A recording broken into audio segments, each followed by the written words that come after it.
मेरे सभी दर्शकों को दीपक कुमार का नमस्कार और मैं आप सबों का पुनः अपने मंच पर अभिवादन करता हूं। मित्रों, अपनी छोटी सी संक्षिप्त वीडियो में आज बात करेंगे जातिगत जनगणना की, जो हाल में ही संपन्न हुई और गांधी जयंती 2 अक्टूबर के अवसर पर बिहार में इसे पब्लिश किया गया। मित्रों, ये करीबन 91 वर्ष बाद इस तरह की जनगणना कराई गई और हिंदुस्तान का इकलौता राज्य बिहार है और पहला राज्य बिहार बना जिसने कास्ट बेस्ड सेंसस कराया, जातिगत गणना कराई। किस जाति के कितने लोग हैं ये पता किया। करीब 500 करोड़ रुपया बिहार सरकार ने खर्च किया और उसके बाद यहाँ की सभी जनता के बीच में इस रिपोर्ट को पब्लिश किया गया कि आप इतने हो, आप इतने हो। बने रहिएगा मेरे साथ इस छोटी सी वीडियो में मित्रों, आपको जरूर मजा आएगा इस विश्लेषण में। और आपको आज बताऊंगा जातिगत जनगणना के लाभ हानि, किस राजनीतिक दल को इससे फायदा होने जा रहा है, किस राजनीतिक दल को इससे नुकसान होगा, और क्या है जातियों की गणना का इतिहास हमारे हिंदुस्तान का। इन सभी बातों पर चर्चा करूंगा। आशा करता हूं कि आप लाइक और सब्सक्राइब करके मोटिवेट जरूर करेंगे। मित्रों, अंग्रेजों ने हमारे ऊपर 200 वर्षों तक शासन किया, ये किसी से छिपा नहीं है। और उनकी शासन करने का जो फलसफा था, उसको इंग्लिश में पॉलिसी बोल लो, हिंदी में नीति बोल लो। उनकी नीति थी कि फूट डालो और राज करो, डिवाइड एंड रूल। बहुत चर्चाएं हुई है इस नीति पर और ये सत्य है, सभी लोग जानते हैं। 1931 में ब्रिटिश सरकार ने पहली बार हिंदुस्तान में जातियों की गिनती कराई और इसको इशू भी किया पब्लिक में। जाति कितने हैं कैटेगरी बनाकर, इसका टेबल बनाकर गिनती कराई गई और इसे पब्लिश किया गया।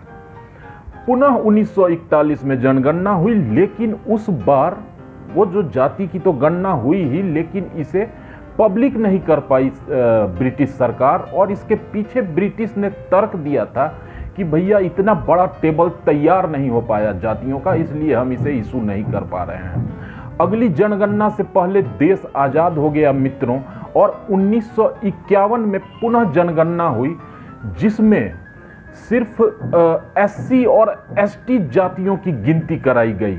उसके बाद सामान्य जनगणना होती थी। पूरे जनगणना में सिर्फ इन एससी एसटी को ही चिन्हित किया जाता था और इनकी संख्या बताई जाती थी। यही आज तक चल रहा था पूरे देश में। 1951 वाला प्रारूप से ही जनगणना कराई जाती रही 2011 तक। 2021 में कोविड के चलते भारत सरकार ने जनगणना नहीं कराई थी। खैर, वो बहुत आगे आ गया। पीछे आते हैं 1951 के बाद जब देश आजाद हो गया मित्रों, तो पिछड़ा वर्ग के लोगों ने आरक्षण के लिए आवाज उठानी शुरू कर दी थी। और उस वक्त के तत्कालीन प्रधानमंत्री नेहरू जी ने कालेलकर आयोग का गठन किया, जिनको जिम्मा दिया गया था कि आप जातियों की स्थिति पता करें, पिछड़ा वर्ग क्या है, कितने हैं, क्या इनको रिजर्वेशन होना चाहिए, नहीं होना चाहिए, जाति के आधार पर होनी चाहिए या आर्थिक आधार पर होनी चाहिए। कालेलकर आयोग ने अपनी रिपोर्ट में जो दिया कि हाँ, पिछड़ा वर्ग की संख्या मोटा मोटी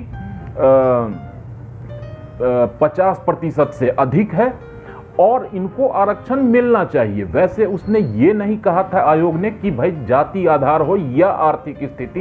निश्चित रूप से कालेलकर आयोग जो बना, उसका काम था जातियों के आधार पर पिछड़ों की स्थिति का पता लगाना। तो 1931 की जो ब्रिटिश सरकार की जनगणना थी, वही आधार बनी कालेलकर आयोग की रिसर्च का। और उसने जो अपनी रिपोर्ट दी कि हाँ, इतने पिछड़े हैं, इतना आरक्षण होना चाहिए, ये इतिहास की एक घटना मात्र बनकर रह गई।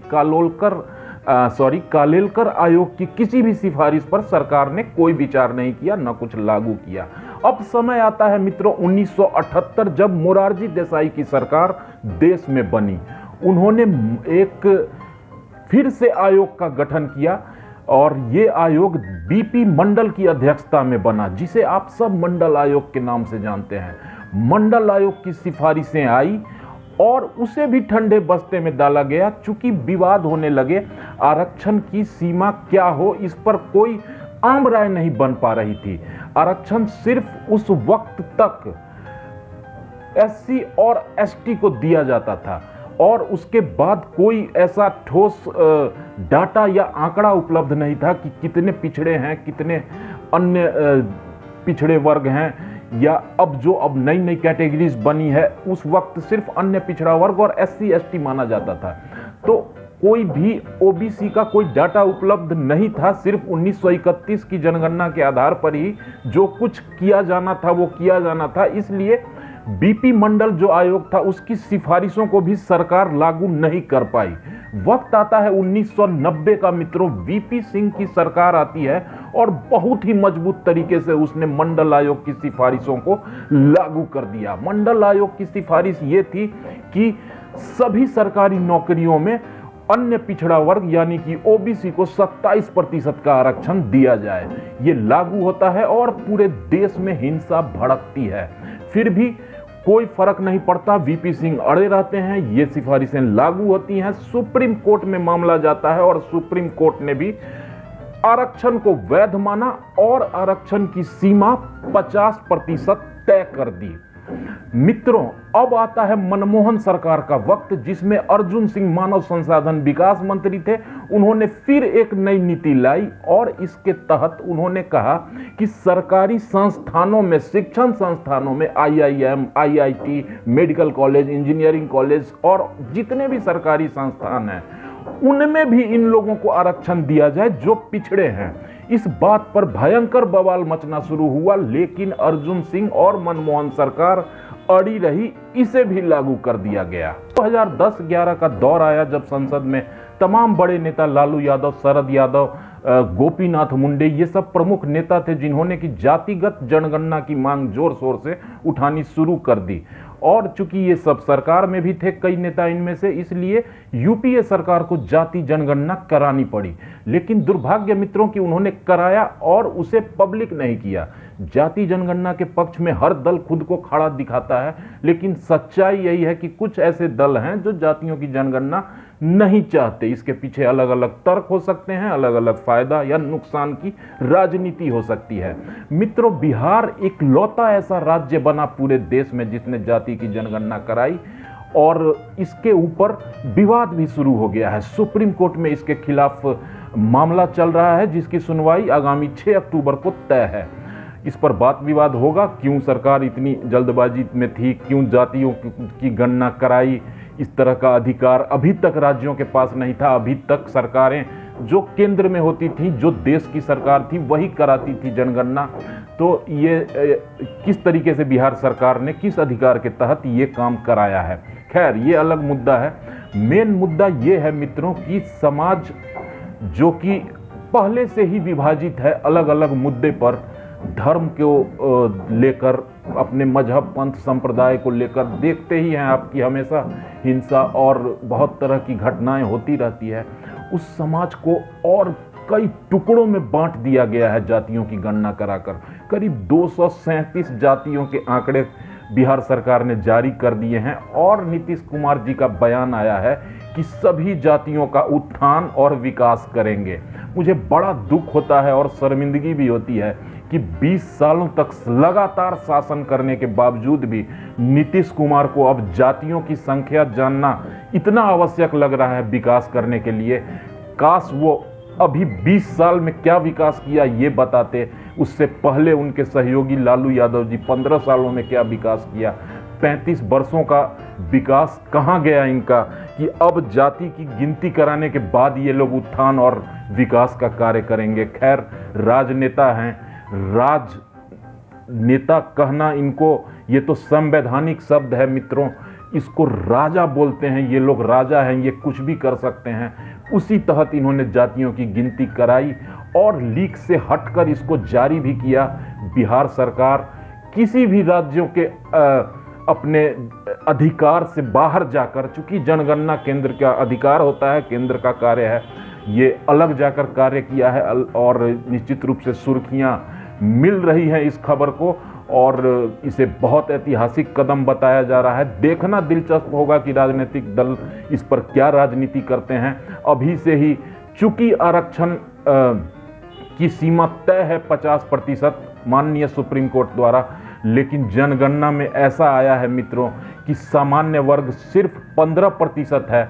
बाकी जितना भी है 85% आरक्षित वर्ग ही है। तो अब 85% लोगों को आरक्षण दिया जाए कि हर सरकारी सेवाओं में, सरकारी महाविद्यालयों में, शिक्षण संस्थानों में 85% सीट रिजर्व कर दी जाए, ऐसी भी मांग उठनी स्वाभाविक है। नेता लोग राजनीति के लिए करेंगे ही, वोट साधने के लिए करेंगे ही। लेकिन मेरा एक विश्लेषक होने के नाते ये मानना है मित्रों कि हम सबों को इस तरह से टुकड़ों में विभक्त होकर नहीं रहना चाहिए, विभाजित होकर नहीं रहना चाहिए। हम कम हैं, हम ज़्यादा हैं, इस गफलत में नहीं रहना चाहिए। आप मिलजुल कर रहें, सभी जातियां विकास करें और एक दूसरे के सहयोगी बने, एक दूसरे के विकास में साथी बने।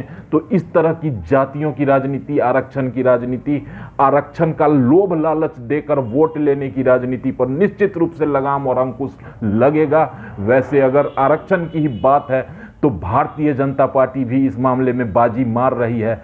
ओबीसी के नेता, इनके प्रधानमंत्री हैं नरेंद्र मोदी, जो कि पिछड़ा वर्ग से आते हैं और पिछड़े वर्ग की संख्या 28% लगभग बताई जा रही है मित्रों।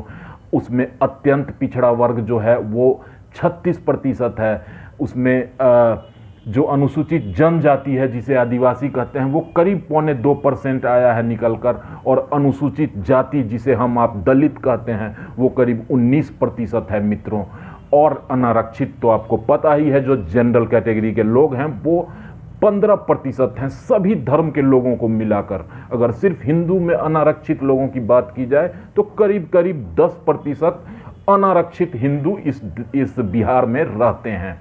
तो इस तरीके से आरक्षण की कोटि भी अगर जातियों के आधार पर की जाएगी तो करीब करीब 85% आरक्षण देना होगा। उसके लिए संविधान में बदलाव करना पड़ेगा। सुप्रीम कोर्ट के आदेश की अवमानना करते हुए देखना दिलचस्प होगा कि क्या होता है। वैसे नीतीश सरकार को बधाई कि उन्होंने जाति की जनगणना कराई और उसे लागू भी किया। बहुत तरह के विवाद उठ रहे हैं कि ये फर्जी आंकड़े हैं। कई लोग ऐसा कह रहे हैं कि हमारे पास तो कोई आया ही नहीं गिनती करने, कैसे ये आंकड़े जारी कर दिए गए। लेकिन मिला जुला कर देखा जाए तो ये आंकड़े कमोबेश वही हैं जो पहले भी आए थे। इसलिए बहुत ज़्यादा शक शुबह की कोई गुंजाइश नहीं बचती है। अपना ख्याल रखिएगा, दुआओं में मुझे भी याद रखिएगा। Take care and goodbye. Thank you.